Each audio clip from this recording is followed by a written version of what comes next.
مسجد کا معاملہ ہے، یہ ایمان کا معاملہ ہے، ہم اس میں کبھی بھی جو نا مسالے سے کام نہیں لیں گے.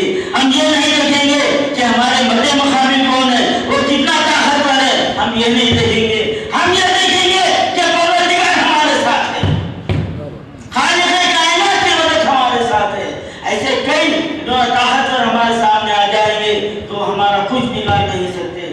انشاءاللہ تعالی عید کے بعد ہم ایک بہت بڑا احتجاجی جو ہے جلسہ رکھیں گے، اور اس سے پہلے ہم سی ایم سے ملاقات کریں گے. آج آپ کمان کی دستخطی جو نہ لی جا رہی ہے، اور وہاں پر دوبارہ مسجد بنانے کا ہم پرزور مطالبہ کرتے ہیں، اور اس سے ہے کہ دوسری کوئی بات ہم کو قابل قبول نہیں ہے. اب رہی بات مقامی مسلمانوں کو لا کر وہاں پر تفرقہ ڈالنے کی کوشش کی جا رہی ہے، آپ ہم سب اس کی سختی سے مذمت کرتے ہیں. کہیے مذمت کرتے ہیں.